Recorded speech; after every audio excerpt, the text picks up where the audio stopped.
आप सभी को गंगा दशहरा की हार्दिक शुभकामनाएं। कहते हैं कि गंगा दशहरा के दिन गंगा स्नान, तर्पण और दान करने से हमारे जीवन में 10 तरह के पाप नष्ट हो जाते हैं।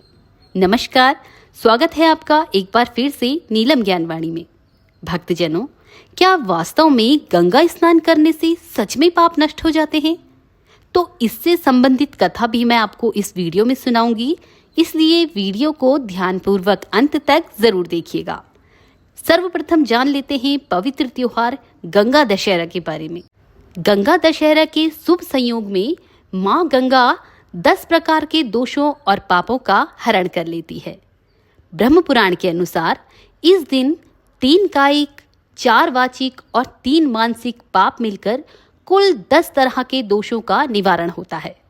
गंगा के जल में वे सब गुण विद्यमान हैं जो ग्रहों के दुष्ट प्रभाव को समाप्त करते हैं।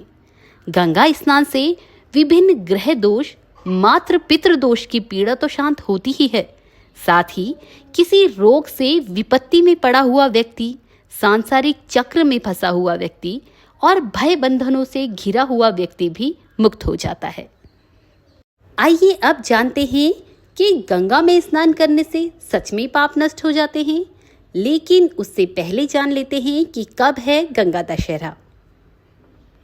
तो पंचांग के अनुसार ज्येष्ठ माह के शुक्ल पक्ष की 10वीं तिथि का आरंभ 16 जून को सुबह 2:32 पर होगा और अगले दिन यानी 17 जून को सुबह 4:45 पर इसका समापन होगा। इसलिए उदया तिथि के अनुसार 16 जून को ही गंगा दशहरा मनाया जाएगा। अब गंगा दशहरा के शुभ मुहूर्त के बारे में जान लेते हैं।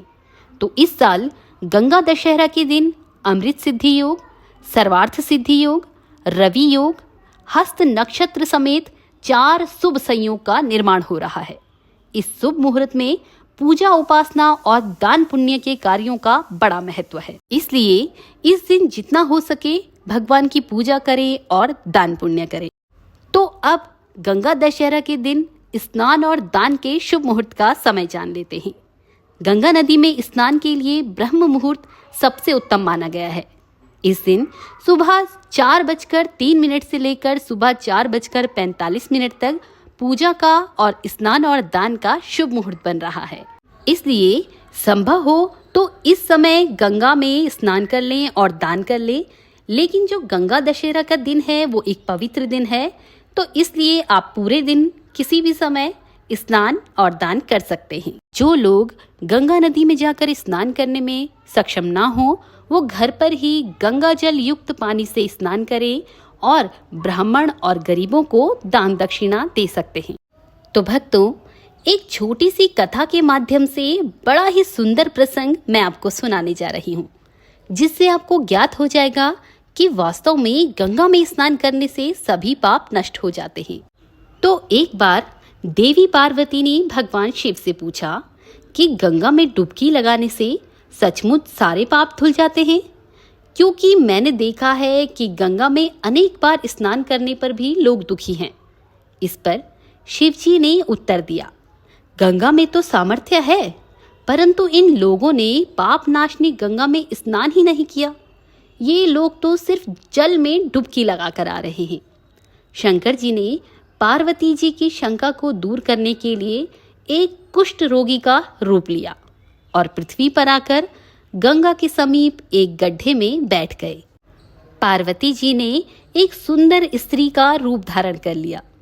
गंगा स्नान करके लौटने वाले लोगों से वह अपने पति को गड्ढे से निकालने का आग्रह करती है और ये भी बताती है कि पाप शेष होने पर निकालने वाले को कोढ़ हो सकता है।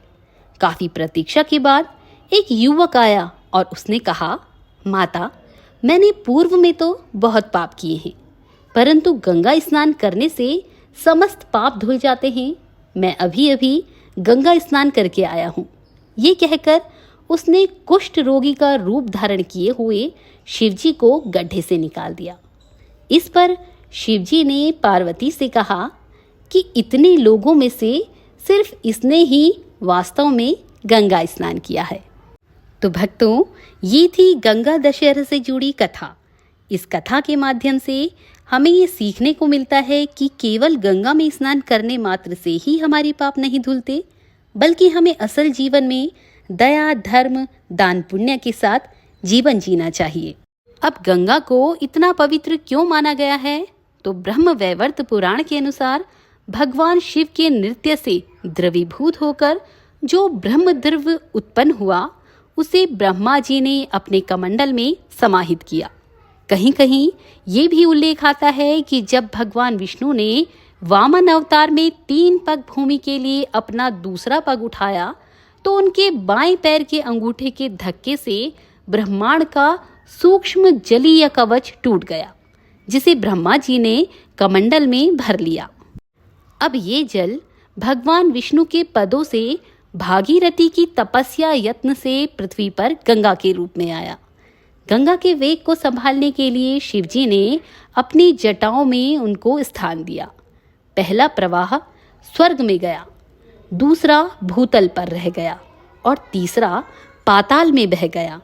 इसलिए गंगा की 3 धाराओं का वर्णन प्राप्त होता है: पाताल गंगा, भागीरथी गंगा और आकाश गंगा।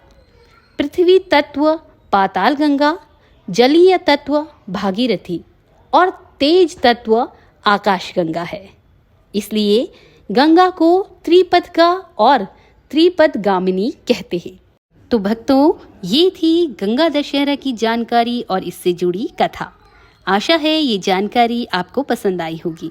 आपसे अनुरोध है कि गंगा दशहरा के पावन अवसर पर इस कथा को और इस जानकारी को लाइक ज़रूर कीजिएगा और अपने मित्रों और परिवार के सदस्यों के साथ इसे शेयर भी अवश्य कीजिएगा और कमेंट बॉक्स में जय गंगा मैया लिखना बिल्कुल ना भूलिएगा। माँ गंगा आप सभी भक्तों के समस्त मनोकामनाएं पूर्ण करे, इसी मंगल कामना के साथ आज के वीडियो का समापन करती हूँ। तो मिलते हैं अपनी नई वीडियो में।